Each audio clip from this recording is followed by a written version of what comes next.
कंधे पर कपड़े का थान लादे और हाट बाजार जाने की तैयारी करते हुए कबीर दास जी को उनकी धर्म पत्नी ने संबोधित करते हुए कहा, भगत जी, आज घर में खाने को कुछ भी नहीं है।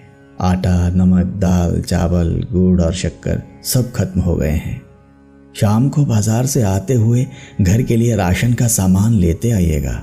कबीरदास जी ने उत्तर दिया, देखता हूँ लोई, अगर कोई अच्छा मूल्य मिला तो निश्चय ही घर में आज धन धान्य आ जाएगा। साईं जी, अगर अच्छी कीमत ना भी मिले तब भी इस बुने हुए थान को बेचकर कुछ राशन तो ले आना।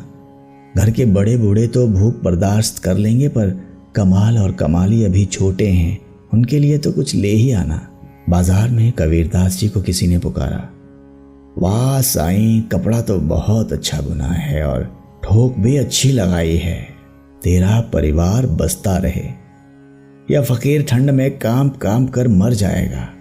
दया के घर में आ और रब के नाम पर 2 चादरों का कपड़ा इस फकीर की झोली में डाल दे। भक्त कबीर जी, 2 चादरों में कितना कपड़ा लगेगा फकीर जी? फकीर ने जितना कपड़ा मांगा, इत्तेफाक से भक्त कबीर जी के थान में कुल कपड़ा उतना ही था। कबीर जी ने पूरा थान उस फकीर को दान कर दिया। दान करने के बाद जब कबीर जी घर लौटने लगे तो उनके सामने अपनी माँ, पिता, छोटे बच्चों के भूखे चेहरे नजर आने लगे। फिर लोही जी की कही बात की घर में खाने की सब सामग्री खत्म है, दाम कम भी मिले तो कमाल और कमाली के लिए तो कुछ ले आना। अब दाम तो क्या, थान भी दान जा चुका था। भक्त कबीर जी गंगा तट पर आ गए। जैसी मेरे राम की इच्छा, जब सारी सृष्टि की सार खुद करता है तो अब मेरे परिवार की सार भी वही करेगा। अब भगवान कहाँ रुकने वाले थे। भक्त कबीर जी ने सारे परिवार की जिम्मेदारी अब उनके सुपुर्द जो कर दी थी। अब भगवान जी ने भक्त कबीर जी की झोंपड़ी का दरवाजा खटखटाया। माता लोई ने पूछा, कौन है? कबीर का घर यही है ना? भगवान ने पूछा, हाँ जी, लेकिन आप कौन? सेवक की क्या पहचान होती है भक्तानी? जैसे कबीर राम का सेवक, वैसे ही मैं कबीर का सेवक। ये राशन का सामान रखवा लो।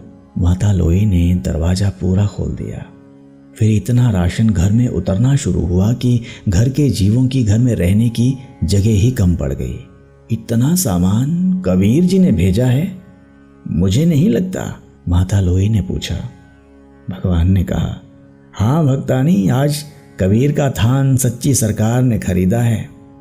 जो कबीर का सामर्थ्य था उसने भुगता दिया और अब जो मेरे सरकार का सामर्थ्य है वो चुकता कर रही है। जगह और बना, सब कुछ आने वाला है भगत जी के घर में।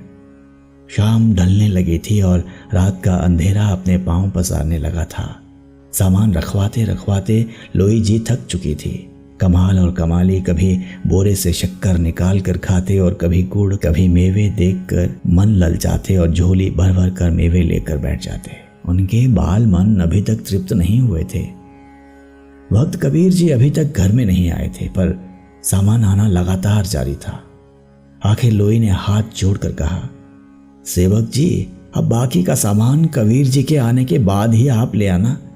हमें उन्हें ढूंढने जाना है क्योंकि वो अभी तक घर नहीं आए हैं। भगवान बोले, वो तो गंगा किनारे भजन सिमरन कर रहे हैं। फिर नीरू और नीमा लोई कमाल और कमाली को लेकर गंगा किनारे आ गए। उन्होंने कबीर जी को समाधि से उठाया। सब परिवार वालों को सामने देखकर कबीर जी सोचने लगे, जरूर ये भूख से बेहाल होकर मुझे ढूंढ रहे हैं। इससे पहले कि भक्त कबीर जी कुछ बोलते, उनकी माँ नीमा जी बोल पड़ी, कुछ पैसे बचा लेने थे। अगर थान अच्छे भाव बिक गया था तो सारा सामान तूने आज ही खरीद कर घर भेजना था क्या? भक्त कबीर जी कुछ पल के लिए विस्मित हुए। फिर माता, पिता, लोई और बच्चों के खिलते चेहरे देखकर उन्हें एहसास हो गया कि जरूर मेरे राम ने कोई खेल कर दिया है। लोई जी ने शिकायत की, अच्छी सरकार को आपने थान बेचा और वो तो सामान घर में फेंकने से रुकता ही नहीं था। पता नहीं कितने वर्षों तक का राशन दे गया। उससे मिन्नत करके रुकवाया बस कर। बाकी कबीर जी के आने के बाद उनसे पूछ कर ही कहीं रखवाएंगे। भक्त कबीर जी हंसने लगे और बोले, लोई, वो सरकार है ही ऐसी, जब देना शुरू करती है तो सब लेने वाले थक जाते हैं। उसकी बख्शीश कभी भी खत्म नहीं होती, उस सच्ची सरकार की तरह सदा कायम रहती है। तभी तो कबीरदास जी ने लिखा है, कबीरा मन निर्मल भया जैसे गंगा नीर, पाछे पाछे हरि फिरे कहत कबीर कबीर। कमी तो सिर्फ और सिर्फ हमारे अंदर ही है। हमें अपने सतगुरु पर पूरा विश्वास ही नहीं है। यदि हम अपने सतगुरु पर पूरा विश्वास रखेंगे तो फिर हमें कभी भी और किसी भी तरह की कमी नहीं रहेगी।